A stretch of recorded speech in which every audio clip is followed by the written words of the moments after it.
My name's AndyBegley. I'm the Head of Operations Adult Social Care. We have got a number of slides to present to you this morning. Some hopefully in a format that's a little bit, we're trying to be as engaging as we can with this, so trying to convey a great deal of information very quickly and hopefully in a format that you will appreciate. We'll do introductions as we go through because I think it would be useful to, good morning, not at all. I think it would be useful if you know a bit about us as well. It just adds to that richness really for your benefit. So this morning, these are the details of what we're going to go through. Quick introduction. We've got some slides there to go through that will last all of 3.5 minutes, and the idea is nobody speaks for 3.5 minutes. So there's a little personal bet going on whether we can actually achieve that 3.5 minutes of silence, see how comfortable that is. Then we're going to talk about how services are structured, what our legal responsibilities are, how we're going to change what we're doing, and then what it actually looks like, what it feels like, and some details from the front line, if you like, around there. And then really what that means for you as we go forwards. Once we get through the initial bit, then I think we can make this a real sort of discussion piece if that suits you, if you're happy to go forward in that way. I'll be led entirely by you. As we go through, you'll get the feel of what it looks like. So in terms of an introduction, that's me, in case you don't believe me. I'm here. A little bit about me. I come from Bolton, you probably tell my accent. I'm not a local lad. I come from Preston, London. There we go. You're not getting any sympathy from me then. So you know Bolton's a small fishing village just the side of Preston, isn't it? That's right. More particularly, I was born about there. And more precisely, I was born in that house, which was a little bit different, but thanks to Google, managed to find it. It's just like the one I live in there. There you go. In terms of my background, education background, I have a master's research degree in learning disabilities and mental health, something called dual diagnosis. And just for interest, again, that's where I studied, which is North East Wales Institute, which is in Wrexham. Bolton Council is where I cut my teeth really within the public sector. I started life within adult social care.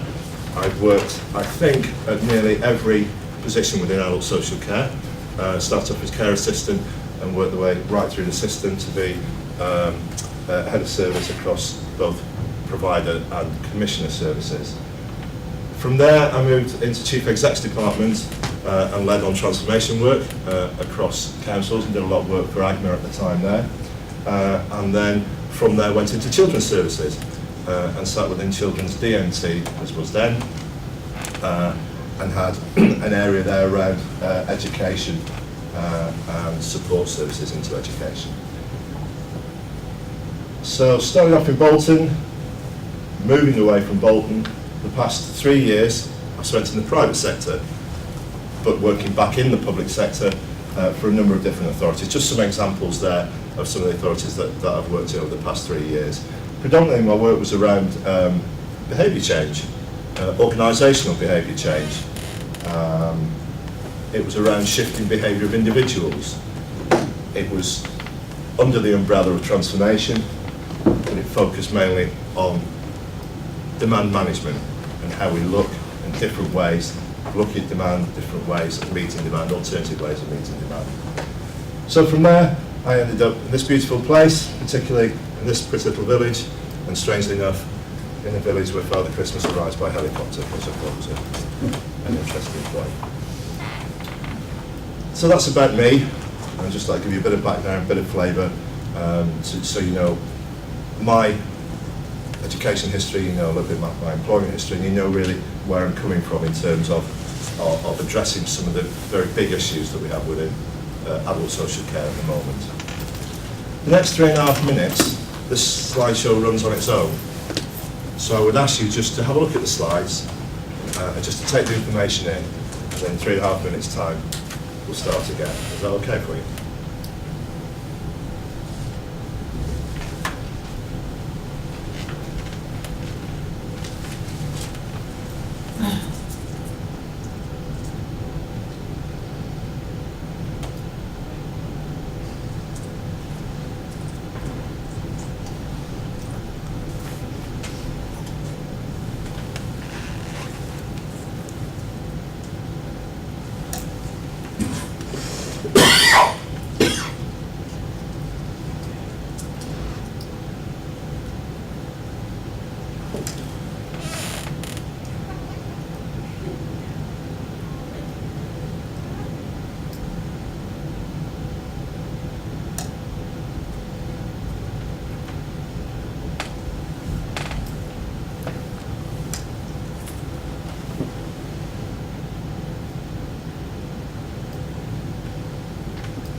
3.5 minutes of silence, wow. So that, the idea of that was just to give you a flavour of where we are. We'll have those slides, won't we, then? Absolutely, yeah, absolutely. They are quite headlining, but it was to put it into context, in terms of a national context, and probably in terms of a local context. What I'm going to do now is just ask Sarah to talk about what the structure looks like with adult social care now, and just to confirm what our legal obligations are in relation to adult social care. And then we'll go on to talk about how we propose to change and how we propose to move forward based on these kind of drivers. Some more pretty pictures. My name's Sarah Dillon. I'm one of the service managers in adult social care, currently with responsibility for mental health service, emergency duty team operationally, but doing a lot on the commissioning and development side too. I suppose just in terms of a flavour, I studied in Edinburgh, seems a long time ago now, and the things I learned at university becoming a social worker, I don't think have influenced me as much as the people I've had the privilege to work with who have come to adult social care for support. And that's very much influenced how I practice now. And I put this cartoon in the middle for Tim because I think it's Thank you very really much, I appreciate it. I did see it. because You didn't buy it, did you? Not. I mean, it's comical in one regard, but it's not in another, and it pushes across the real message about personalisation. But actually, we don't want to call people service users. They're people, and the guy on the left there, on your left there, is saying, actually, my name is Carl. And a lot of my work so far in Shropshire has been around personalisation and really, you know, pushing that issue forward. making it real, Lee chairs that board with an individual who uses services, and that's a very important part of personalisation. And we're going to talk a bit later about people to people as well. That's it. Yeah. So in terms of how we're structured at the moment in adult social care, this is from an operational perspective. Currently are on a pilot with people to people, which I'll talk in a bit more detail later on this morning. But they provide all our frontline community social work and occupational therapy support.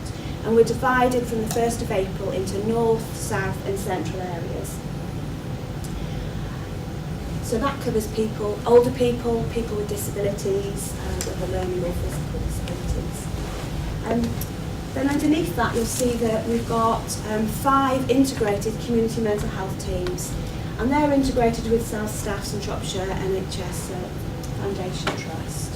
And those are based in Oswestry, Market Drayton, Shrewsbury and Bridgnorth and Ludlow. And they're integrated teams, so they comprise of our social work staff, all of whom are approved mental health practitioners to work under the Mental Health Act, alongside our health partners, so that's psychologists, psychiatrists, nursing and occupational therapy staff. And then we've got our integrated community services and home from hospital teams, which are based centrally, we're covering all hospital discharge work from community hospitals and in the Shrewsbury area for now, but hopefully further in the future, hospital avoidance work. Kerry's going to talk in much more detail about that later. We've got, from the 1st of April, we have an adult safeguarding team. So we've changed the way we use our resources so that as soon as we get a safeguarding concern, we've got a team with a number that calls are directly put through, and so that we can respond in the quickest way possible. And I'll talk a bit more about that later. We've also got a very small sensory impairment team. As I'll talk about in a minute, we have a legal duty to provide services 24 hours a day, particularly around the Mental Health Act. We've got an emergency duty team, usually just one worker on at a time, in fact, 24/7. And we've also got staff based with an integrated community substance misuse team with the Community Trust. As Andy said earlier, I haven't included all the legislation, obviously, but the main pieces of legislation that we work to, obviously the biggest one is the NHS and Community Care Act, which enshrines upon us a duty to undertake community care assessments, and it's quite vague. It's for those who are deemed to have care needs or community care needs. And any individual can ask for one, but within Shropshire, you can see at the bottom, we work within, well, across the country, we work within fair access to care. And in Shropshire, as you know, it's substantial and critical needs under that criteria. So anybody asking for assessment, we would provide that, but we wouldn't provide funded support unless they meet the FACTS criteria. The NHS and Community Care Act has a much wider remit as well, but for our purposes, it's our duty to have assessment available for vulnerable individuals. The Mental Health Act down there, as I mentioned, we have a legal responsibility as a council to have an approved mental health practitioner available 24 hours a day. And what their job is that they undertake urgent assessments in relation to the Mental Health Act for those individuals who are deemed to potentially need to go into hospital because of a deterioration in their condition. And that mental health assessment is multidisciplinary, so it involves the person's GP, a psychiatrist and an approved social worker. And obviously that can happen any time of the day and night. Most of those would be on a planned basis. There's also lots of other responsibilities within the Mental Health Act to do with aftercare, and some of those are shared with our health colleagues. there's lots of detail about the Mental Health Act which I won't go on about, but basically in terms of our responsibilities we have a duty to assess. Again, it compounds that, and it's a specialist assessment, and those approved mental health social workers that we have to undergo a number of hours training per year. They have to keep up their registration to actually act in that capacity. I should have mentioned when I talked about the NHS and Community Care Act, social workers, all assessments don't need to be by qualified practitioners, but those that we employ that are qualified need to be registered with the HCPC, the Health Care and Professional Council. I'm looking to my colleague to make sure I got that right. Yes.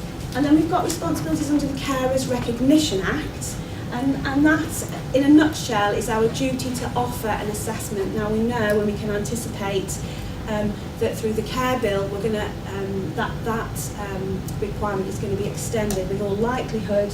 That it won't be just a requirement to offer an assessment, but to conduct one and to offer a direct payment for carers as we would to eligible adults. On the right here we can see No More Secrets, which is a document from the Department of Health, and again likely to be further sort of structured within the care bill, is our duty to safeguard vulnerable adults, and that is like it's anticipated that will be put into a formal legal structure within the new care bill. And obviously I mentioned earlier about our safeguarding team, and we're part of the West Midlands Regional Multi-Agency Safeguarding Protocol, and obviously we have to adhere to that. What else haven't I mentioned? Oh yes, on the top left hand side over there we've got the Mental Capacity Act and DOLS legislation, deprivation of liberty safeguards, and that's our requirement fairly recently to undertake statutory capacity assessments of people who are deemed to lack mental capacity to make decisions, and also our responsibility, and it's been further evidence and upgraded very recently through case law, to safeguard those vulnerable adults who lack capacity and are in an environment where they are, for all intents and purposes, being required to remain there. So that's the kind of individuals who, probably because of a dementia, end up living in an environment like a care home where the door is locked for their own safety, and there's lots of legislation around that now. And not just because people might be trying to because of their misunderstanding and dementia diagnosis, be anxious and wanting to leave, but also very recently in case law within the last month, those people who lack capacity to make their own choices about where they want to live, for example, and actually are not actively trying to leave. So that widens the remit of the legislation considerably, because it means all those people potentially who are living in supported living environments who lack capacity to make their own choices to some extent could be covered by this legislation. So that requires us to have a legal framework and a process in place where we have an authorisation, we do an assessment, and we have an authorisation process. Again, I won't go into detail, but it's just to give you a flavour of some of the responsibilities that we have legally. We've also, again, fairly recently got responsibilities around the Autism Act. And then again, that requires us to publish a strategy and have an action plan in place. Okay.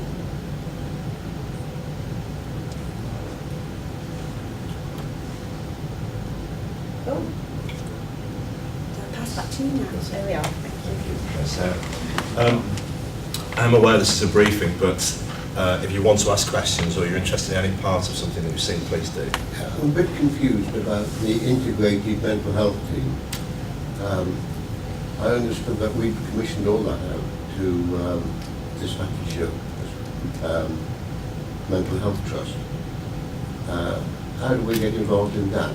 You know, when they closed down some of Shelton, Yes. they said they would put integrated, they would put teams out into the areas to look after people with mental health capacity. That's right.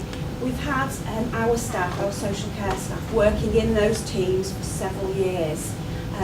So it's not a it's an informal partnership arrangement that we have with South staff. So our staff are based within those health teams. So they pay for those? No, we employ those staff. So they're doing they're doing the work that we're paying Staffordshire. I suppose it's a multidisciplinary team, so you've got some health professionals, a lot more health professionals in reality, providing specialist input, and we provide the social care element of that Right, social okay. work. Yeah, they do the mental health, you do the Yeah. social, yeah, That's okay. right. Yeah. I've got just a question that occurred to me after that previous presentation.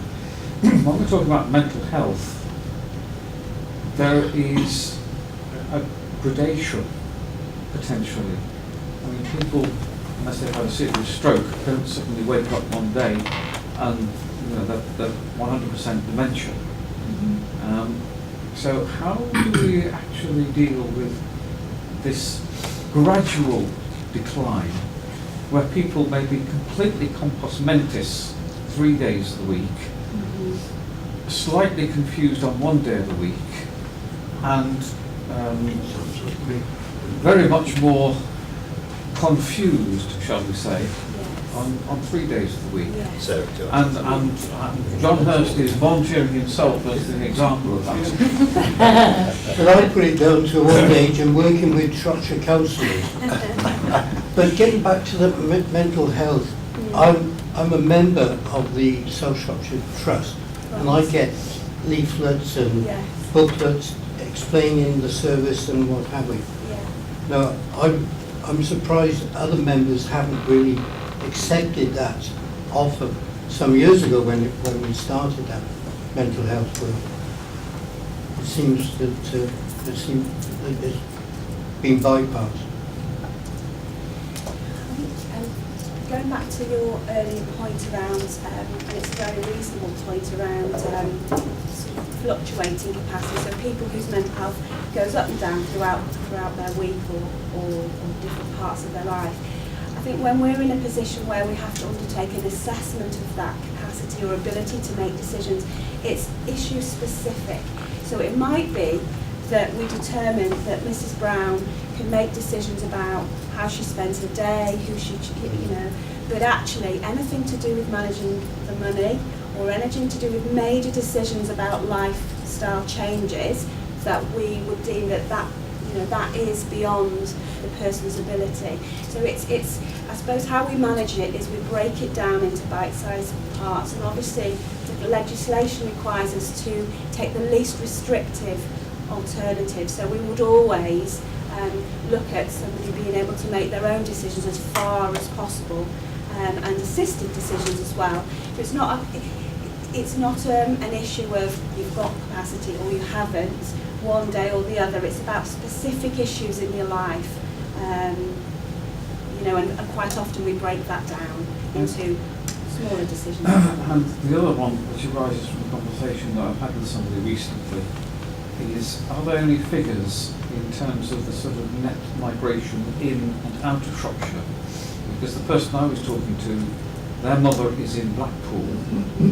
It's a long way for them to go, and their mother is in this kind of intermittent state at the moment, and they're trying to encourage her to think about the prospect of relocating into Shropshire. I think they should go to Blackpool. The trouble is that the family works in Shropshire, so they would be able to look after or provide some care much more easily.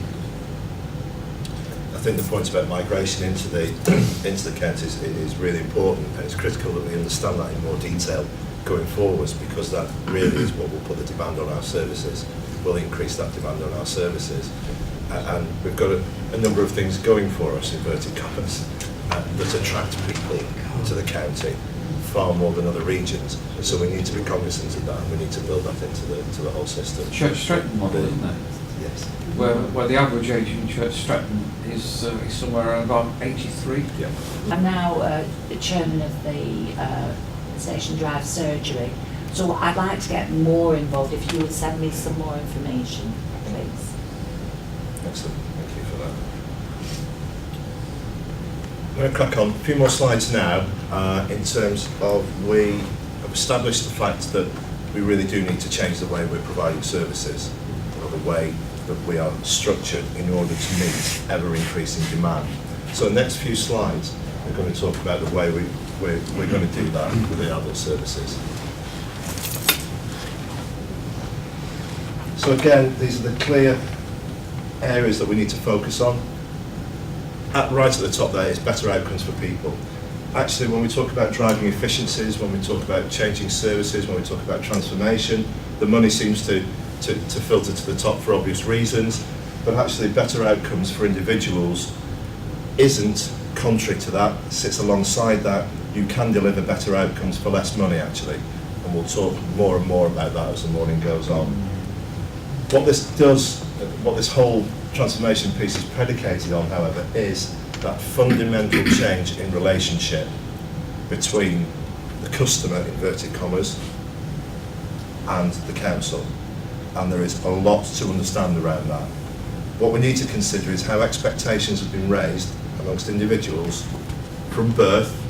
You could actually argue pre-birth. People's expectations have been raised, have been managed to expect a certain level of service, to expect the public sector to do things for them.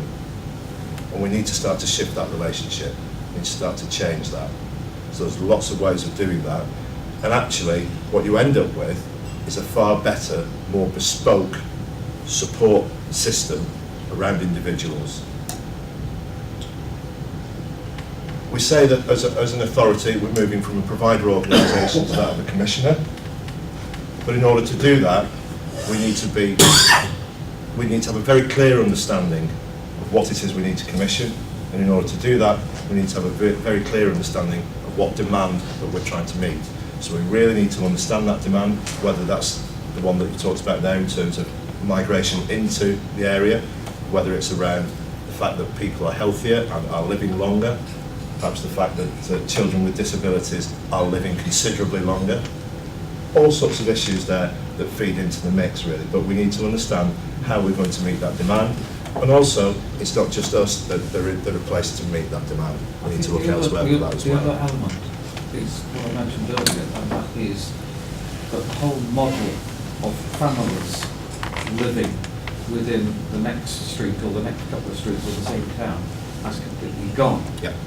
And you've now got sort of mum and dad who are in the family home, but children who may be scattered all over the country, or indeed in some cases all over the world. Yeah. Well, and lots of time we hear people talking about communities and the resilience within communities. Communities means very different things, very different people. That family, the family dynamics that you're talking about, absolutely spread far and wide. No longer do you have a nucleus there with your inbuilt family support around you. Perhaps no longer the community that you imagined in your childhood exists. Now that's different. I talk to other professionals across the country, and they describe communities in terms of a Twitter community. Now that sounds very strange in itself, but actually that brings people together and can achieve an awful lot. You talk about communities within a very urban environment, they have a very different look to communities do, perhaps in a more rural setting. So I think all those things we need to be aware of. I can't reinforce enough the shift in organisational behaviour that's required for this. The shift in thinking and the shift in the way we behave. In order to achieve organisational behaviour change, we've got to change the behaviour of individuals within it. And that's really what we're spending a lot of time trying to do. And again, I think Sarah and Kerry will talk more about that as we go forward. Bottom line to all this, we've got to say the 25 million over 3 years. That is the single bottom line within adult services that we need to be aware of. hopefully you'll recognise this. This is just a simple diagrammatic way of trying to describe how we are shifting resources. So what we have is a current operating model here. As you can see, there is a concentration in care and support. Practically 70% of our resources are around providing care and support. We need to shift that now to look like a very different model up here, which is how we reduce the amount we spend there, but actually increase the amount that we spend on the left-hand side of the diagram there, which is around the screening, information provision. It's about how we can get the right things, the right supports in for you much, much earlier. The two models there just shows the relative spend in those areas, but within an overall reducing financial envelope of some 24.5 million. Not going to dwell on this, but this is just to give you confidence that we have a plan and a structured way of delivering that, delivering transformation. This is big transformation in a very complex environment, in a very risky environment. So we have a number of tools and approaches that can deliver this. Central to some of this is around performance management. You'll see that all the way through. This is understanding how we're using resources at the moment, what effect they're having, and what we can do in the future. So everybody within the organisation needs to understand how they're contributing to this overall plan.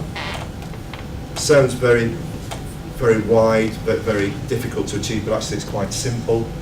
People just need to be clear on where they fit in with the organisation and what they're trying to achieve. So what their role and function is within the organisation and how well they are doing at delivering that. Question concerning that, and also the previous slide where there was a doubling in the amount putting down for signposting. Yeah. Signposting to where? Because if it's going to outside voluntary communities, they are reducing in size. They are indeed. So the signposting is to what and to where? Very interesting. It's an expansion that was there, small now, but it's going to double in what it is at present. Yeah. I think that it's really interesting because on one hand, within the community and voluntary sector, we're reducing the amount of money that's going into that sector. Recognise that, without doubt. Also recognise the fact that we're starting to have some very productive conversations with the community and voluntary sector now in a very different way. What I'm able to do, Ruth, who presented a couple of weeks ago to you, deals with that commissioning element, really. And what I've done openly, tactically, is remove myself from that conversation, and it allows me to have a freer dialogue with those organisations. Because to answer your question directly, you have a diminishing resource going into there, but actually by making the best of those wider relationships and wider resources and those untapped resources, you can actually increase that pool. So there's work around resilient communities. There is work that the prototypes have demonstrated. There's work that sits outside there where there are small communities that have built up, they're resilient in their own right, regardless of any intervention from ourselves. So they have befrienders, luncheon clubs, they have their own support networks. What we've shown how to do now, and what everybody's very keen on doing, and is signed up to in effect, is bringing that together to maximise the potential of that. So the conversations I have with Age UK, or the conversations I have with other charitable organisations, they are now absolutely on board and want to make this happen. The key to making it happen, however, is the local delivery piece. So what makes it happen in Church Stretton is very different than what will make it happen in Market Drayton or in Oswald Street or any other area. So what we're trying to do is understand what that needs to look like there. So take your point entirely, reduce the amount going in, but I feel really positive because that's the message that I'm getting back, that we can do a lot more with the resources that we have, or indeed the resources that we don't recognise as yet.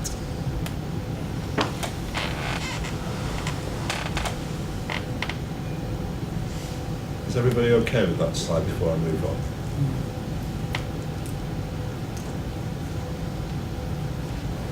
This is just trying to make it real for you. £25 million over 3 years is a huge amount of money. And particularly when you talk to frontline practitioners and you say, how are you going to be involved in contributing to that saving? It doesn't make sense. because it wouldn't. It's just what can I do that's going to impact on that. This kind of slide talks to that.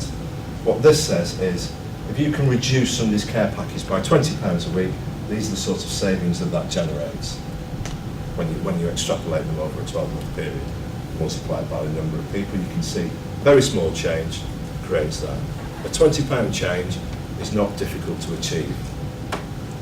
To put that into context, when you look at the hourly cost of domiciliary care, between £15, if you look at the cost of other interventions as you go through there, to shave that amount off isn't particularly difficult, and the numbers stack up.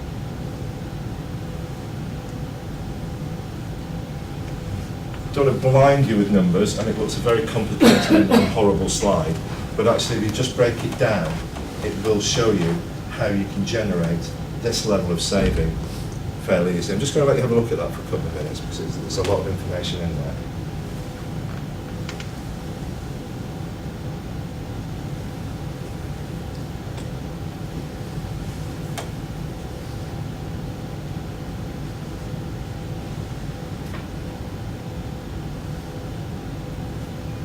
What it's saying is the numbers required to make these changes are not astronomical.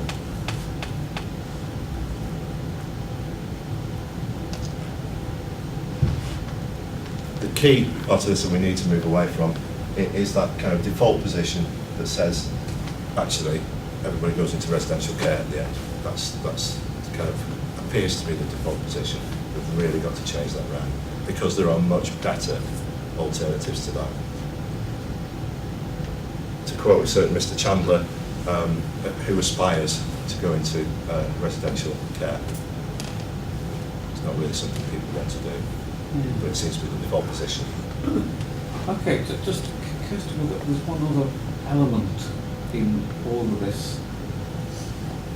And again, it comes out of the conversation that I've been having, and that is that, you know, you get, say, an elderly lady, an elderly gentleman who are living in a 4-bedroomed house which has been a family house for 40 years, and they are presenting as being in need.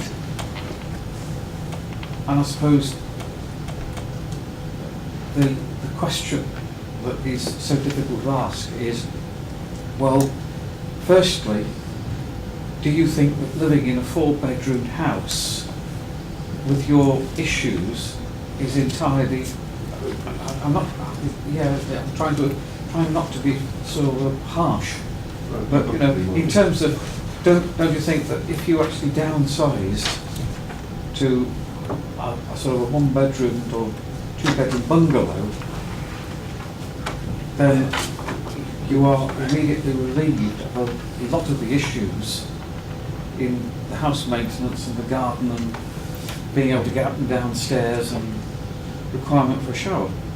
Now that has knock-on effects to things like the sound air, the housing delivery, the social housing providers, and the type of accommodation that's being provided. And I know Councillor Parry is probably going to erupt in flames, but I do wonder whether perhaps the kind of elderly communities that they have in America might actually be a model where you've got the kind of accommodation, constant care, continuing care? Yes. Continuing care provision? I guess I'm trying to work out if I heard a question in there, but I guess in terms of... I think there is a question in here about the wider issues outside the adult social care framework. Yes, that's absolutely right, and it's the right observation actually around housing needs and support needs going forwards. And we're looking at so many different models now, from a retirement village model through to individual. There are a myriad of different solutions that we're looking at. The difficulty we've got through all that is choice. It's always somebody's choice, and that's right, and that's proper. So what they choose to do is entirely up to them. There are consequences of those choices and there are consequences of those actions. What we are trying to do is understand how we can best meet those needs, both now and understand what's coming down the road, and we can meet those in the future. So. And in which case... Can I ask a very elementary question, really? Yeah. I understand one fewer MH service users. What's LD, PD and OP? Sorry, that's learning disabilities, physical disabilities and older people. People with disabilities? Yes, so that's Okay. physical disabilities, learning disabilities and older people. I do apologise. Yeah, So they're people actually in permanent residence, the 8 fewer LD service users? Not necessarily. Those are what those average packages of care cost. That seems a So- huge amount of money. That really isn't that huge.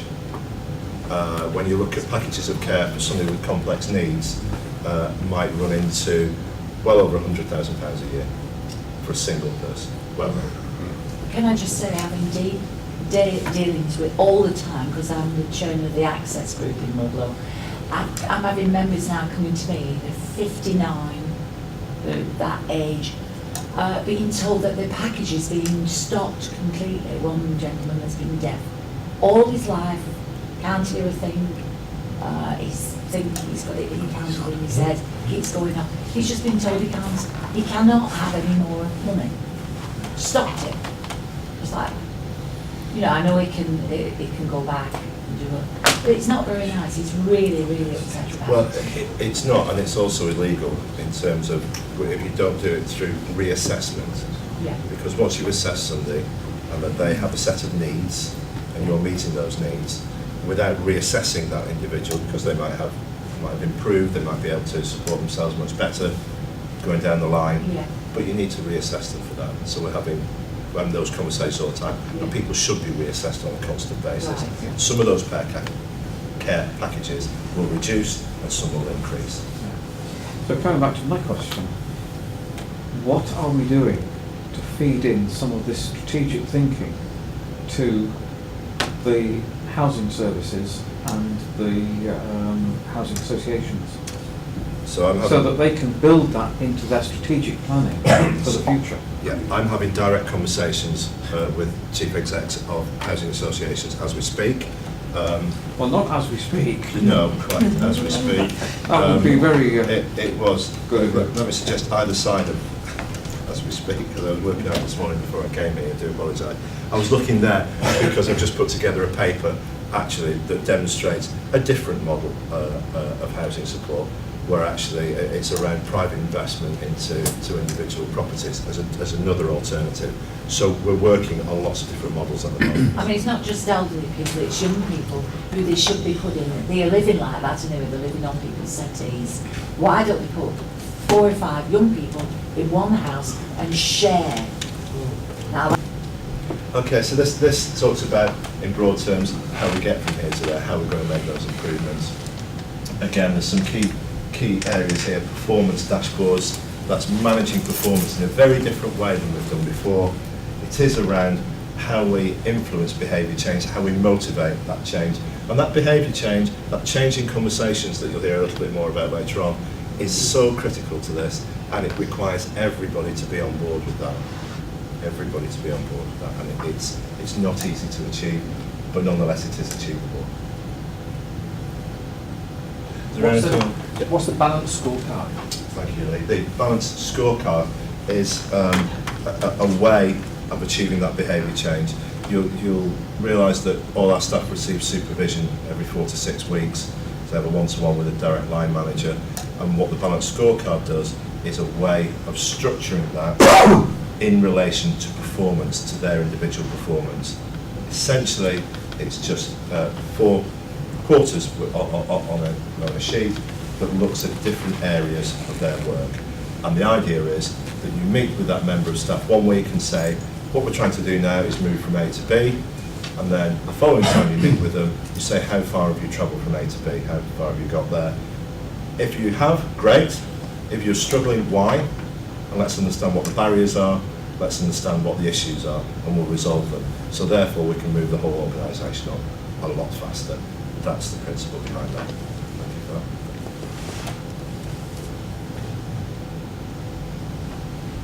Very quickly, where are you going to find the other 549,658 difference on the 25 million that you're looking for?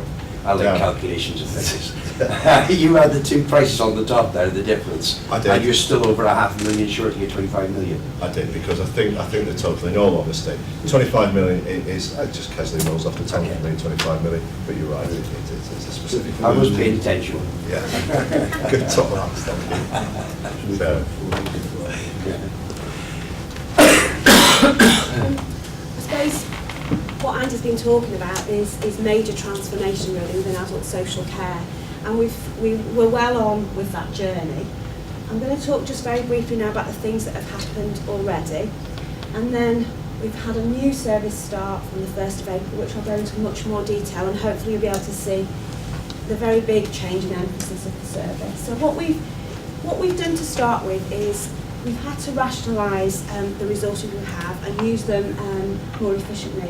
We've got a specialist safeguarding service. That's not a new resource. It's using what we had previously in a different way so that we can make sure that we respond quickly to safeguarding issues and that our teams of social workers and other staff can get on with doing the new pathway, which I'll talk to you about in a minute. One of the big things we've done is we've reduced the bureaucracy facing frontline staff. So they're spending less time on the computer, doing administration, and more time with real people. And that is, that also improves the service for the member of the public, but it also, because it speeds up the service, but it also means that we can put our resources into undertaking those reviews that we talked about earlier quicker, and we can reassess people. So if we are providing too much or too little support, we can change that quickly. We've split the service into north, south, central, and again that's so that we can use resources more flexibly. And we've taken the learning from STEP and people to people to radically change the way we deliver social work, and I'll talk about that in much more detail just now. One of the things that Andy mentioned earlier was around the key conversations that our staff have, that we all have with members of the public, and how we need to change the emphasis of this. So for the last 12 months really, well certainly from the summer of last year, we've been running courses for staff around different conversations but better outcomes, and it's all focused on this idea that the council cannot resolve everything. We can help advise and support, help connect people to local things if that's appropriate, so that we can really use our precious resources on those people with the most complex needs. And that's for us all to be different really, in terms of how we conduct our conversations with the public. Instead of talking in a way that presumes that we're going to take over, we're going to provide support or care. We will provide care and support for those individuals who really need that. But other people who can need to do it themselves, and we need to get used to working that Can way. I ask a question on that? Yeah. And I may be in another area, I'm not sure, but Yeah. going back to where the rank groups were involved, Yes. Oswald Street they've reduced to a 2-page That's right. assessment. Yes. Craven Arms, for example, are Yeah. still down to a multi-page assessment. Oswald Street's been there for some time because of their because they were in front of the curve. Yes. Some of the staff were transferred back to Shrewsbury, Yes. who did the old system, the multi-page assessment, and I'm not sure whether it's, although it's been in Oswald Street for some time, it's Yes. not got as far as Shrewsbury. In Craven Arms, they're starting to fail because of the multi-page assessment. So if it's working in Oswald Street, why is it taking so long That's a very to good- take it across the whole of the county? That's right. It started on the whole of the county on the 1st of April. Everybody is using that page, that form. So the learning that was got in Oswald Street has been transferred everywhere else. So that significantly has reduced the amount of time that people are doing administration. And when we did a rank group on that, we went Yeah. to Shrewsbury, and That's Shrewsbury right. caught up with that very well. Yes. They went 2-page assessment. Yes, yes. All right. we're getting a lot of positive feedback really. Yes, that's a good point there.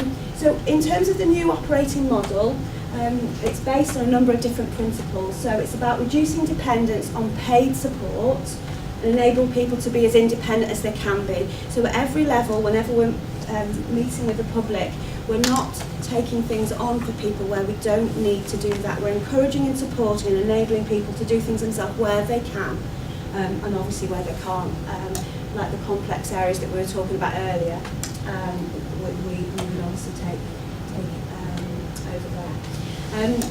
We wanted, and going back to your point really earlier, that we wanted to reduce the bureaucracy and make decisions quickly, close to the person.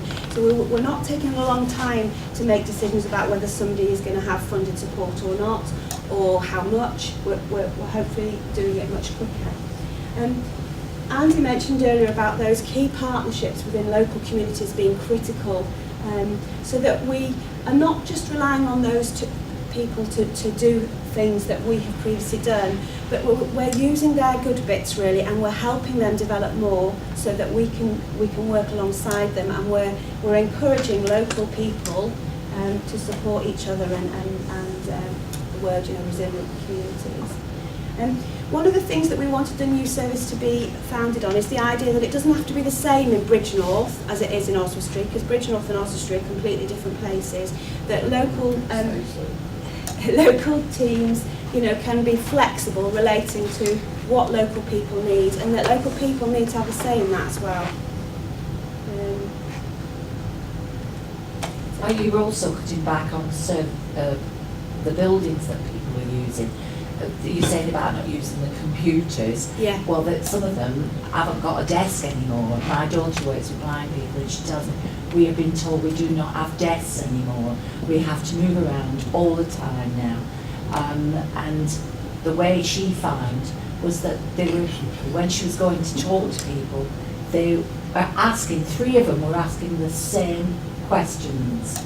Yeah. And she said to the woman in charge, why do we have to have 3 people asking the same questions? Surely it's better if one asks one lot of questions and then you move the other ones on to do other things. That's right. I mean, it's a really good point about buildings. We don't want our staff sat in a building. We want them out there with individuals who need the support as quickly as possible. Any administration that needs to happen, that can happen while people are moving around and using other community resources. And part of the redesign has been tapping into buildings that the council use, but also what the community groups use. So we're not buying new places, if you like, or renting new places, that we're using existing resources for people to go and do that work, rather than having a big building. Obviously part of it is around focusing on volunteers. So when I talk in a little moment about people to people, that has a big focus on volunteers, training volunteers, particularly those who've lived experience of receiving services, who know what it's like, who can advise other people, and supporting them, not expecting them to do everything, but then supporting them to do the bits that they can do. Supporting carers is critical, and peer support, that's other carers, supporting other carers, is a fundamental part of the new model. I mentioned earlier about local people being involved in decision making, but also getting staff to decide how services are run as well, to keep them more engaged. We talked about mobile and flexible working, and one thing that goes back to your earlier point actually about the paperwork and how long it was, focusing our professional staff on that, not on an administrative process, but really getting them to do the complex area of work that social work is, and nothing else really. Okay, just briefly talk about people to people. So this is a social work practice pilot with the Department of Health. We started 2 years ago now in Shrewsbury as a pilot, and we had a very small service there. The idea was we're one of 7 local authorities in the country on this Department of Health pilot, and that means we've got delegated authority for some of that legal stuff I mentioned earlier to be transferred to another organisation. And so not every council can do that at the moment. The care bill we anticipate will allow every council to do it, but at the moment we're just one of 7.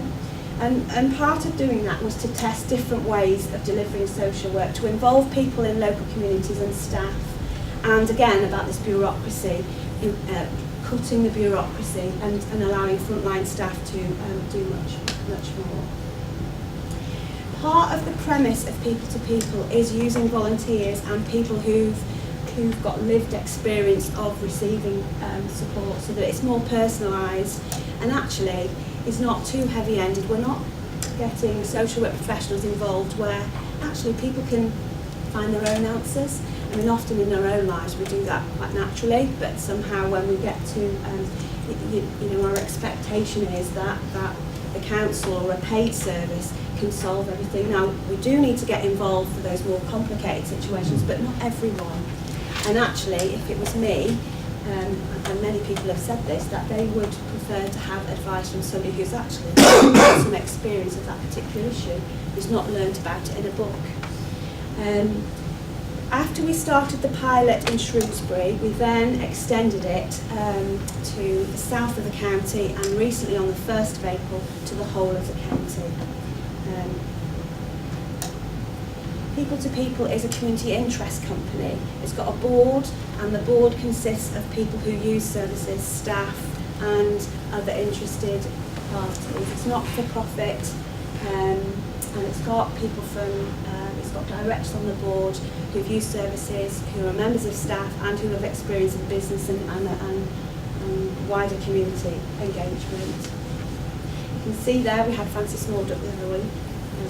Looking, and again, that was because it's seen as a model of good practice around social enterprise in the public sector. That was particularly his interest. Peer support is a fundamental part of it, and I won't read all this out, but basically it's emphasising the point, and you can perhaps read it later, around local people who have experience of being a carer or using services, actually supporting other people. The top one is particularly important. It's around social workers, who traditionally have seen to be the people who've got all the answers in this area, actually realising that somebody who has received services previously actually can advise in some areas just as well. Not in every area, obviously, in the complex areas. So on the 1st of April, we launched a new operating model in adult social care delivered by People to People. This is for community social work now. So just to talk you through this rather busy slide, our calls, referrals into adult social care go through our contact centre, the first point of contact. We then have changed our resources round, used them more efficiently, and have a team called Let's Talk Local. They're based in the P2P, People to People offices in Ladbroke, and they're a group of social care professionals, not qualified workers, but people with experience of social care, talking to people on the day they ring, right away, about and giving advice and information about what services and support or the local opportunities there are that might resolve the issue that has been telephoned about. They've got good links in local communities. Now, historically, what we did was every call that came through the first point of contact, we asked a social worker to go out. What we're doing from the 1st of April is we're saying that you might not need a social worker to come out, but in your local community, at Bridge North Community Centre or whatever it is, there will be a social work assistant there. There maybe be a housing worker. Next Tuesday, I can book you a slot. So we're not doing an assessment. We're having a conversation about what we can do to help you solve the issue that you have at the moment. So it's a sifting out. We're still going to do social work. We're still going to get social workers to go out to people, but we're making sure that we're only going out to those people who really need it. And we're giving quick advice and information. Part of the model is around, again, this peer support, so that at the sessions, at the Let's Talk Local sessions, there might be somebody with lived experience of receiving services, there might be somebody from the voluntary sector. Earlier in the week, we had some voluntary sector workers from Church Stretton involved in our training with social workers around this. to make sure that it's seamless. Any questions about that? This is just a very quick slide to show our progress so far. Because obviously, going back to the savings and Andy's slides earlier, we need to make sure we're using our resources to the best effect. So from the second week actually of operation of the new model, we had 223 calls into our contact centre, into the council contact centre. 68 of those were put through to the Let's Talk local team. Now, previously, 68 would have had a social work visit. But what happened was 14 were talked to, had a conversation with them on the phone and given advice and information, and they left happy with that, didn't need anything else. 33 were booked for a social work visit as before because their needs were such at the extent that they needed that. 12 came or were booked in to come to a local session where there was somebody there to answer their queries. So what's that showing already is that our social work time, our social care professional time is being spent on those who really need it. It's early days. But one of the things we're doing, and we haven't done this before, is we're asking our contact centre colleagues, and we started on Tuesday, ringing back within 2 weeks of everybody who's rang in to make sure that the advice and information they were given actually solved the issue, so that they're not left out there wondering, oh, they told me to ring age concern and they weren't in, or whatever it was, that we're double checking, we're checking that that the person's satisfied with what's happened and there's no more issues. And if they're not, they would be invited in again. So those community sessions that I'm talking about, Let's Talk Local, the key emphasis is on the strengths approach, looking at the person's support system around them, what they can do, not necessarily what they can't do, what they can contribute to. It's about independence and people taking responsibility where they can. And going back to your earlier point, it's about recording as little as we can legally get away with, so that we're not spending loads of time on recording. And those are just as some examples of the kind of support and information that's provided at the sessions. So assistive technology, carer support, financial advice. Just a quick point. Looking back at your stats again, approximately 1/3 required nothing, they were quite happy to move on. Yeah. 2/3 required support from social services. But Yeah. your comment was, okay, it's dealt with at the present moment at arm's reach, if you like, Yeah. within the centres. And they then come through you and we can make an appointment next Tuesday. Yeah. Well, I'm sorry, next Tuesday is a week away. And if I'm in that position, that's Yeah. an awful long time. Absolutely, and that's a really good point. It's not always next Tuesday. I probably Right. didn't explain it right. It's down to what that individual person needs. So if they need to see somebody today, that will be. It reminded me of my doctors, that was all. No, it's a reasonable point, thank you. Which is usually 3 weeks, by the way. Yeah. Don't pay as much as GPs. Okay. I think, and just before we start to move on to health, I'll introduce Kerry in a second in terms of, at the moment we've talked about how it looks in the community, but it's critical that we understand how this is integrated with health and with the hospital teams as they currently are. And Kerry's going to talk you through the detail of that in a couple of minutes. I just want to kind of reinforce some of the things that Sarah said at this point though. Please don't underestimate anything you've just seen and Sarah's just explained to you. What we've done and what these guys have done has transformed the way social work has been delivered. This is probably the single largest change in social work delivery that I've witnessed in my professional career. That's the scale of this. This is enormous. This is quite groundbreaking work. This went live 2 weeks ago. We've seen some of the details. It's really positive. It's actually very reassuring. But I just want to reiterate that point. This is big stuff. And we are leading the way on this. And you can see that the work is gaining national recognition all the time. So I just wanted to reinforce that point. can I introduce Kerry, or let Kerry introduce herself? She's going to talk through some of those health integration issues. Thank you. Hello, my name is Kerry Allward and I'm another one of the service managers in adult services. I know some of your faces in the room, I don't know everybody, I'll admit. I just want to talk a little bit about myself. So, my name's Kerry Allward. I come from this little place. It's a little place called Rugeley. It's in Staffordshire, just down the road. Jeremy Clarkson said Rugeley is a power station. So, but that's my hometown, and I didn't live in the power station. But that's a little picture of the village, and some of the better things about Rugeley is Cannock Chase. Borders onto Cannock Chase. That was my back garden growing up, so I was very, very privileged. A little bit about me and my early life. I was desperate to be a nurse. That's where I wanted to be. I wanted to be a nurse. And so I went along to do my nurse training after school. I lasted 3 months. And in that 3 months, what I realised was it was way too narrow.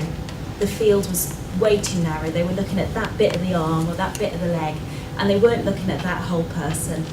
And that's what set me off in my career in social care. A little bit like Andy, I've worked at every level in the social care field, right the way to where I am today, and probably worked with most client groups in my career also. Quite late on in my life, I qualified as a social worker, and I also went to NUI. It's obviously where they breed good leaders. I went to NUI and did my social work qualification. So I'm a registered social worker with the HCPC and obviously a member of the College of Social Work. I have to say that although I've worked in every area probably of adult social care, predominantly my career is focused around the health interface. So I've worked in hospital social work teams, I've worked in reablement, I've worked with district nurses, with intermediate care. I've worked probably along that health interface for the majority of my career, which helps in my current role significantly, as my current role is I lead on integrated services. That's my current role within adult social care. As I say, I know most faces in the room, I don't know everybody.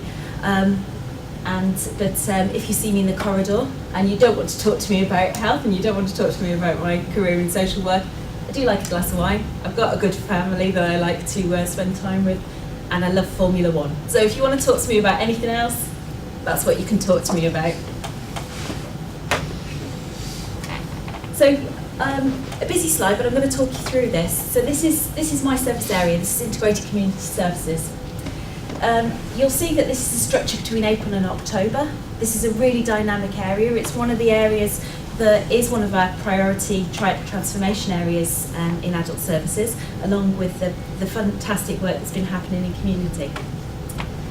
So it is a short-term structure between April and October, and I'll tell you why it's between April and October in a short while.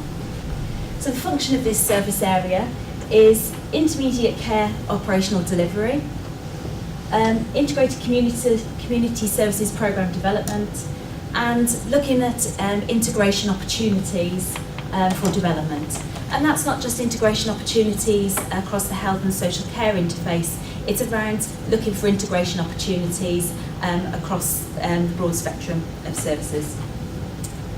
I'm just going to tell you what intermediate care means. There's lots and lots of definitions out there for intermediate care, but this is the definition we use, and I'm sorry, but that's not good on that backdrop, so I'm going to read it to you.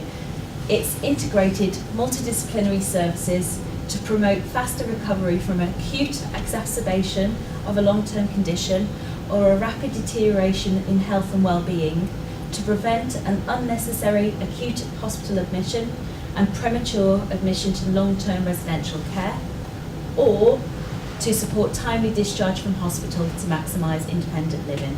You could put that in English, couldn't you, Yeah, Ellie? so in a nutshell. Is that why you went to Newey? Yeah, exactly. Do you know we had to learn Welsh at Newey? That's why Excuse me, what is wrong with learning Welsh? Nothing wrong with doing it, but why not put it in English? Yeah, I should have done that in Welsh. It probably would have made more sense. I think that makes a lot of sense. In a nutshell, it's admission avoidance and hospital discharge. Yes. That's in a nutshell. Okay, so this is my service area. Again, I apologise on this screen, it's quite faint. So this is me here sitting in the adult social care structure, but I also have very close links with the Community Health Trust, who's our predominant partner with integrated services. Underneath me, I've got a business support lead who looks after all of my administration function in ICS. I've got a team leader that looks after the hospital interface. I have a team leader that looks after the community interface, and I'm shortly to have a CQC compliance lead, because there's some elements of my service that are registered services with CQC. I've got approximately 100 staff in this service area, and they're employed by 3 employers. So I've got some nurses that are employed by the CCG. I've got nurses employed by the Community Health Trust, also some physios, community mental health nurse, rehab techs and occupational therapists. I've got some staff, reablement staff that are employed by us in the council, and some social work staff that are employed by us in the council, and also some nurses, as I say, that report both to the CCG and to the Community Health Trust. So 3 employees. And the other areas of my work, so this is the intermediate care function predominantly, but the other areas of my work is exploring integration opportunities. And some of the areas at the moment that we're exploring, this is brand new by the way, it's very, I think literally a couple of weeks we've had our new service areas. I'll just tell you what we're doing at the moment. Integrated prevention, that's picking up on your point earlier around what we're doing about what's in the community. This is just part of that work. And part of that work is, at the moment, the 4 main commissioners in the county, which are Shropshire Council Housing, Shropshire Council Public Health, Shropshire Council Adult Services, and the Shropshire CCG, we all commission prevention activity. And what we're doing at the moment in this area is we're looking to try and bring those 4 commissioners together and look at all of the contracts that all those 4 commissioners commission in terms of prevention, and try and rationalise that and bring that together so that we get more value for money. Early findings show that there is quite a lot of duplication, as you would expect, between those 4 commissioners, and there's also some gaps. So that's one of the early pieces of work we're doing there. Could you tell me really what you do then? I mean, what it says there, intermediate care, is exactly what should happen. Yeah. But in many cases it doesn't. The people who slip through the gaps, so when they leave hospital, they don't get the service they're expecting. Yes. What are you doing to try and bridge that gap? I'm going to tell you more about the new service area that we're developed, which is ICS, Integrated Community Services, in partnership with our Community Health Trust, that is going to support more people on discharge from hospital in that intermediate care setting, and I'll tell you more about that in the next couple of slides. I'm involved in a work stream at the moment that's looking at an urgent care centre sitting at the front of A&E at the RSH in Shrewsbury. And why are we involved as adult social care? That was a really good question when I sat in the first 4.5-hour meeting. But what's really vital in all of the developments across health and social care is that there is a social care voice in the room. Unfortunately, what we do know about our health colleagues is they do have a tendency to create dependency in a lot of areas that they work. And the social care challenge in the room really helps them to think of people holistically, to not think about offering residential and nursing home care as the first alternative. So I'm involved in this work stream with SAF and health partners. And single assessment. This has come around a couple of times in the past. It's coming around again, but this time with the aid of technology. So hopefully what we're looking at now is a shared integrated health and social care record that can sit on a platform that we can all access across all of those service areas. As I say, all these 3 things are in their infancy, but there'll be much more to come in those areas. Any question on that slide before I move on? So just some very high-level statistics for this service area. We receive about 500 referrals a month for requesting social care support from both the acute and the community hospitals. So about 6,000 referrals a year from this area. There's about another 50 referrals every month that we receive into community teams, and predominantly at the moment into the community teams that Sarah's already talked about, from acutely unwell people to prevent a hospital admission. So it's the Mrs. Jones, she's had a fall, she's got a UTI, chest infection, etc., and she's very, very unwell. But we don't want to take her into hospital. She can be treated quite well at home, and it's about providing that wraparound support for that individual to keep them at home. And then we've completed our START service, which is short-term assessment and reablement team. Our START service completed over 1,000 reablement episodes in 13-14.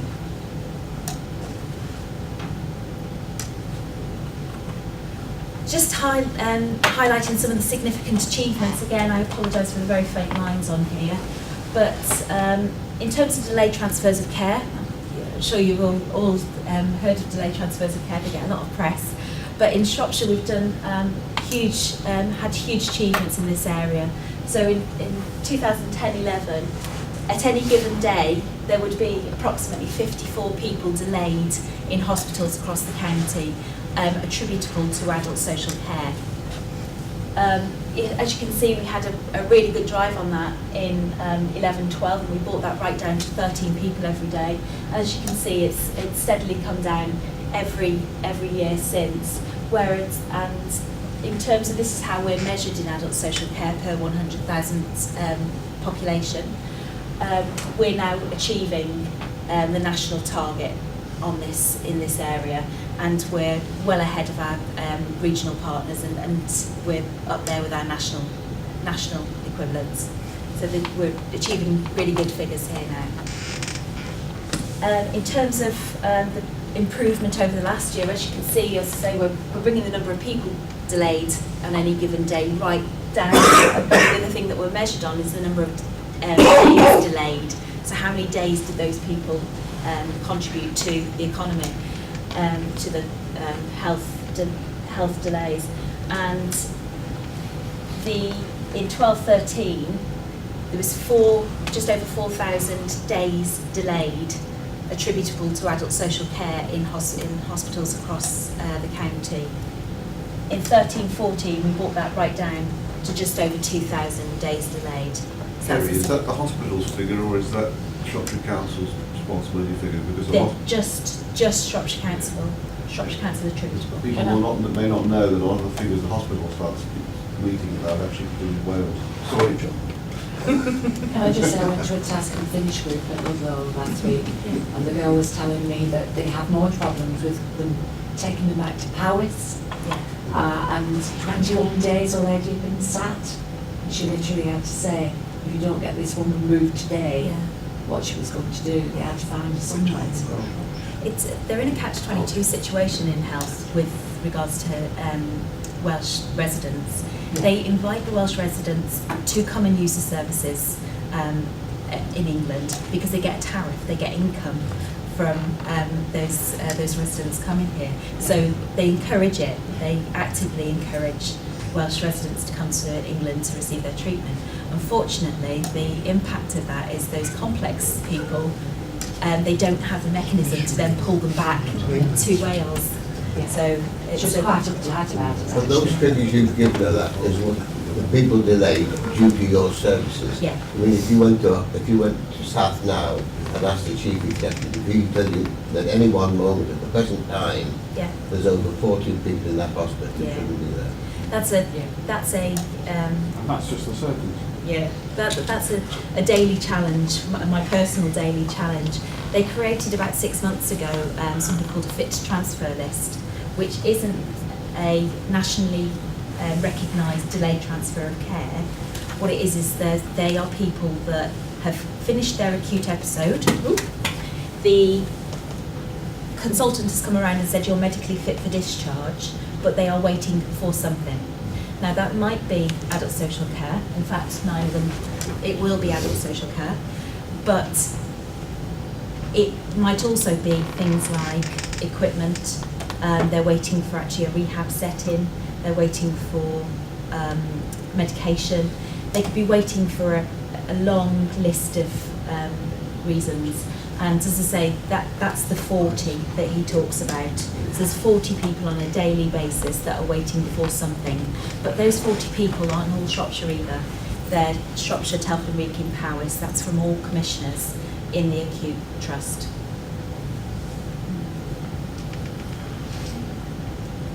Also, this is a really busy slide. I'm not expecting you to see any of the detail. I've just pulled the key areas out here. So this is performance from the START service, which, as I say, is a short-term assessment and reablement team.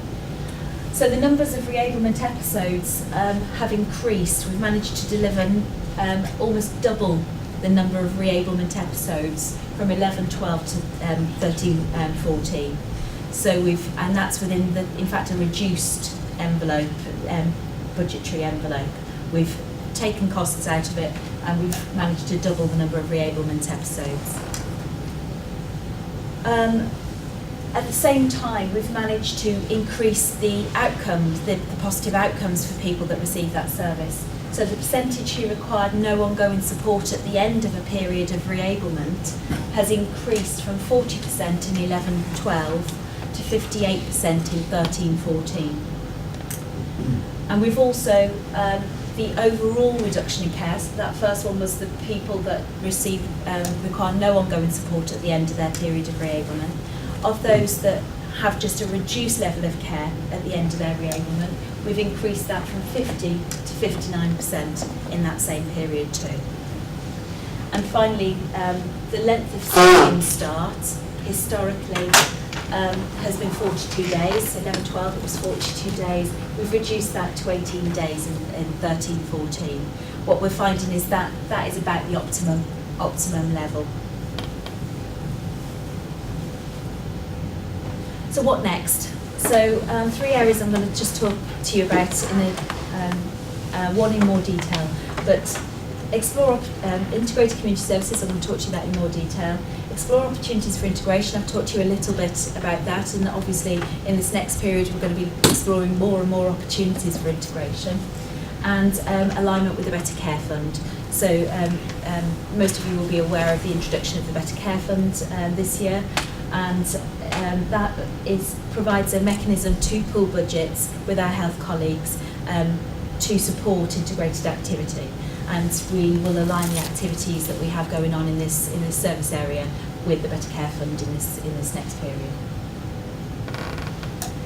So this is integrated community services. I'm not going to talk you through this slide in detail, but this is a new team that we've created. It's in its prototype phase in the Shrewsbury and Atcham area. It started in November of last year. It's a integrated intermediate care team. What we've done is we've pulled together all of the intermediate care services in a locality. We've put them all together, we've co-located them, we've got a single line manager, and we are the host authority for both the health and social care elements for this integrated community service. I'll just talk you just very quickly at a high level through this. So this is the team. So we've got physios, OTs, nurses, social workers, support workers. We've got a member of staff from the community and voluntary sector and a mental health nurse in the team. And the premise of the team is that they support discharges from, at the moment, the acute hospital, but this will be expanded over time. The idea is that they provide the comprehensive assessment for these individuals at the point of discharge in their own home rather than in the hospital bed. So historically, predominantly what's happened is the assessment would happen here. Our social workers would go and visit the individual on the ward, and so would the nurse and the OT. They'd go and visit that person on the ward. They'd do an assessment on a ward, which, as we know, everybody's poorly in hospital. It's not, the minute they walk out of that door, that assessment is no longer valid. because we've assessed them in the hospital environment. So the idea of this team is that we're taking that assessment, we're not completing it in the hospital, we're facilitating a very prompt discharge into this team, and then we're conducting that comprehensive assessment in that individual's home for that person. The most appropriate person does that assessment, so it's not always going to be a social worker. In fact, most of the time it's not going to be a social worker. So it could be a nurse or an OT or a physio will go and do that assessment. They set goals with that individual, reablement, rehab, treatment goals with that individual, and then we maximise their independence for a period of up to 6 weeks, and then we discharge them at that point with their ongoing support assessment. So that's the pathway for the new service. Can I say Yeah. that if you use that system now, the new system there, and you assess them in their own homes, the equipment they might need, will that be instantly available? Yes, It may not be. we've got immediate access to a lot of equipment. If there's something that does need to happen before they go home, they obviously will have that assessment in the hospital. So if they require a hoist for discharge and we can't get that hoist Well, no, just in immediately, a grab rails and things like that. Yeah. That would be done immediately. we can get really quick access to a lot of equipment. By pulling all the services together, it's amazing how quickly you can do things when you don't have to make a referral, wait for them to receive it, wait for them to pick it up, process it, go out and do what needs to be done. It's quite amazing what you can do when you all work together. Yeah. Is there any way of you doing something about the way people hoggle this stuff in their homes when they're better? All this stuff could be reused for other people. I agree. You know, like walkers and all Yeah. sorts of things. Yeah. But when you walk in and say, I don't know what to do with that, it's Yeah. been stuck there for 2 years now. And I think, well, why don't you ring the hospital up or wherever it goes in? Oh, well, I've rung them a couple of times and couldn't get through. You know what I mean? Yeah. So if you made life easier for people to send it back. Community equipment has been, and I'm sure that there's members in the room that have been in many debates about community equipment. Yes. Unfortunately, it's commissioned by Yes, I know it is. numerous I've been in bodies. the meetings, Yeah. yeah. But yes, it's definitely on the to-do list. Yeah. Any other questions on that? I'm not going to talk through that in detail, but just pull out some of the key high-level components of the service. So it's assessment, rehab and reablement and treatment in an individual's home. We have a single point of access, so rather than referrals going to the community trust for one element, to social care for another element, etc., it's a single point of access for all elements of the service. Discharge home to assess will be the default position, so we are looking for that person to go home. We don't want people going into residential nursing home care unnecessarily. And assessments are shared generic assessments. What that means is people tell their story once. So whoever goes and does that initial assessment, they do the holistic assessment. So they are considering their social care needs, they are looking at their equipment needs, they are looking at their home environment, they are looking at their nursing needs. So that person that goes into does that first assessment, they do a shared generic assessment that is shared amongst the whole team. And we're looking at that in every area of this team. So wherever it can be done by a generic professional, it's done by a generic professional, rather than increase the cost of performing that activity. And then, this one's a bit of fun, but it helps us get the message over to our staff around what we want. So the integration that we want is purple. And if you walk into any of these offices, if you walk into any of the offices where this activity takes place, you'll see that there's purple posters everywhere and there's purple mugs and there's all sorts of purple paraphernalia.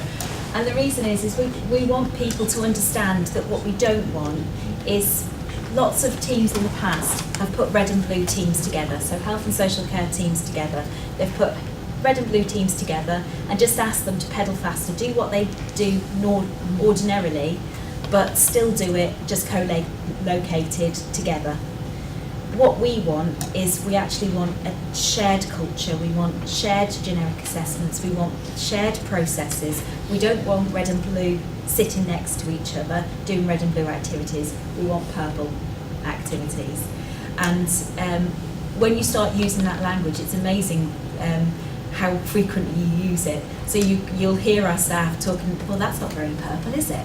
And so it is amazing once you use that language, how you can use it to interpret everything. So you're saying that these people that are sat next to one another now will share everything, because it's terrible when you get one that's off ill and they don't even, the rest of them don't know what's happening. Yeah, absolutely. If you walk into one of the rooms where we have this service, there are huge great boards that span the length of the room. They, for confidentiality, they do close at night, but they have every single patient's name that's on the service. It has what stage they're at in the process. It has what they're receiving at the moment, who their key worker is. So it's got all of that information, so everybody knows about everybody on the service. And then finally, just to say how we're going to roll this out in the future. This is very high level, but it's so this is where we're at the moment. So we've had the prototype in the Shrewsbury area now since November. We're just coming to the end of phase 1. So we've prototyped that in the first area, but it's not a finished product. We are continually developing this along the way. We're using a PDSA model to implement this service, so we are constantly refining and developing it every single day. It's uncomfortable for some of the staff some of the time, because they come in and they use one process one day, and because we've had feedback that something isn't quite working in that process, it might be a different process the next day. So it is uncomfortable, but it means that it's an evolutionary development process. So we're going to get the absolute best service by the end of this process. So we're going into the phase 2, so we're going to enhance the Shrewsbury area to take admission avoidance. That's the next stage.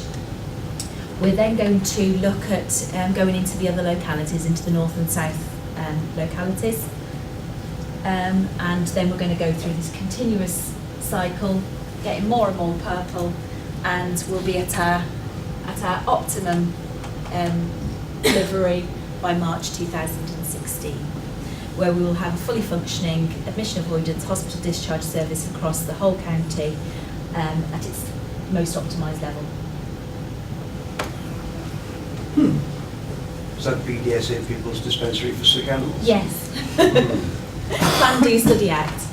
The other point I wanted to very quickly touch on was, and I like the idea of the generic source where all the information is coming together, but I'm also aware that the system can be abused. Yes. Let's make a comparison with somebody going for a job interview. I will speak to you and I will tell you this, this and this because that's what you want to hear. Yeah. But I'm going to tell this gentleman something totally different.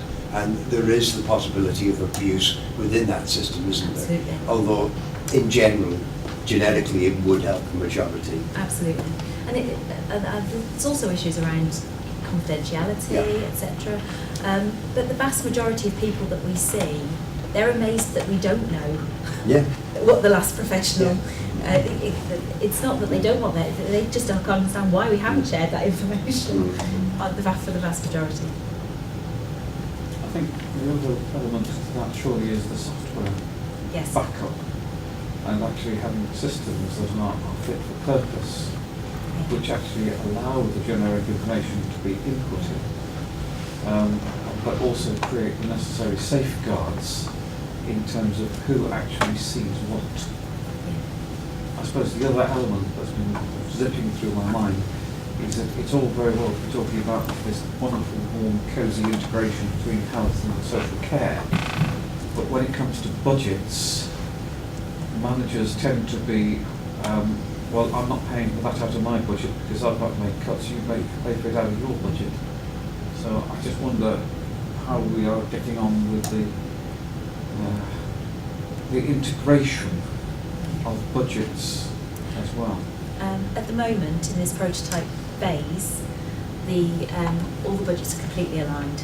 So I'm the operational lead for the service, and as the operational lead for the service, I have complete control of the staffing budget of all of the health staff that are part of that team. So all of the budgets that were previously being used for intermediate care, I have access to those from health as well as from social care. Going forward, we are going to have some very, very series conversations with our health colleagues, because the predominant benefit to this service, is to the individual. They're going to have a seamless transition through their pathway. But the second benefit to this system is obviously admissions to hospital, acute hospital, and prompt discharge from hospitals, which benefits predominantly health budgets. So we are going to have a very serious conversation with our health colleagues about the level of funding that we put into this service.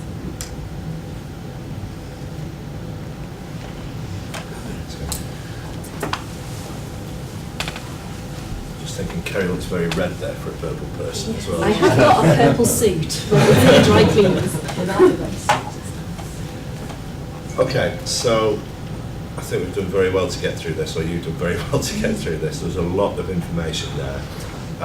That's just about the last slide, really, and the last of the detailed information that we want to put across. And hopefully you found it useful and insightful into the world of adult social care, and perhaps picked up some things that you weren't aware of. I think just to reiterate, it's a large, complex, risky area. It's expensive. It's got a significant savings attached to it, and you can see the amount that's been done to date, and hopefully we've described the intentions going forward and how we want to move things on, and hopefully you'll be reassured that we have a handle on that and we're managing it in a pragmatic way. We've got a few minutes left now that I thought would be useful just for some further conversation, or some points that you want me to go back over, or indeed ask any of us any of those questions. Can I say I've got another meeting I've got to go to. I really find it very, very interesting. Yeah. And I'd be delighted to send you those details. Absolutely, I'll make sure those are sent out. Thank you. Thank you very much. Some of the slides are there's a lot of information on them. Yeah. To look on a computer screen is going to be quite hard to do it. The more involved slides, can I have a larger copy for my group room to put out there, coloured one there, so put up on the wall or put on the table, so that you can see the whole chart a little bit bigger than you can on a present. A number have got just iPads. To see them on those is hard. So an extended one for one set for my. I don't know about others, but for my group room. Sure, we'll do it. The kind of issue that I'd really like us to talk about just very briefly is what it means for you, really. We talked about the change and the behaviour change and the movement, and this is going to rely on that very different set of conversations and different key messages. And I'd just be interested in your view on that, really, in terms of how you think, what it means for you, how you think that's going to affect you, or indeed the people that you represent. Will this, what Kelly was saying, will this extend from my original question, if you like it, jokingly saying, to speed the process up to get to see the bloody GP? Will this expand into GPs, into surgeries and the communities in that sense? Because that's where a lot of the information is, and that's where it can be focused initially to centralise it. There's other work happening more in the community teams around linking our adult social care teams in the community with GP practices. I think there's about 3 or 4 pilot practices that are looking to have a much stronger link with adult services, and hopefully over time we can expand that across the community. I mean, it's very interesting if this works, and we hope it does work. You know, I for one hope it works. Just talking about, you've not talked about maybe the staff you're going to reduce, because you know, when my daughter said to me, I've said to the woman, why do we 3 of us have to ask the same questions? And I said, well, you shouldn't have said that, because you might make 2 of you redundant and 1 of you is just going to ask the questions. But is that you, I'm afraid, you're going to have to do in the end? I would suggest that a lot of the savings have already been generated through voluntary redundancies to this point. Yeah. In terms of where we are now with frontline staff, and particularly frontline social work staff, we really are pared down to about as low as you can safely go in terms of frontline staff. Well, that's something to know. Thank you for that. It's just been a worry, actually. What also isn't captured, and we don't know what impact that's going to have, but when the care bill comes out, there is going to be an impact on that legislation on the resources that we might have to carry out care assessments, and we could be in a position where we actually need more resources in terms of people. So I think you're right, Andy, and it is right to ask the questions, but actually we need what we've got basically as far as resources are concerned, and we might need more looking forward. Yeah, it's good. The care bill is going to be critical going forward. It puts a substantial shift on our responsibilities, what we need to do and how we deliver services, and the implications of that we're working through at the moment, but they are wide and far-reaching in terms of the sort of numbers of people that we're going to be asked to support, particularly in terms of carer support, in terms of shifting our responsibilities as well. So absolutely. Once you lose good staff, then you might not never get them back. They'll go somewhere else and do something else. Very true. Presumably going to run this in the next few weeks for another time of the day for those who can't get here in the morning. One of the key dates was October, when it's another key date. Can you do another set in the autumn around that time? Because I think members, we all have problems in this area. They'd be interested to keep up to date with what's happening. So after September, October, repeat where we are then, because it is going to be very, very important, I think, for the functioning of this council. It is absolutely, and I'm sure we can arrange those. So I'm looking to you in the back of the room just to say I'm sure we can arrange those. But I am also happy to come and speak to you either individually or in groups between that as well. If it's a particular area of interest that you have, more than happy to do that.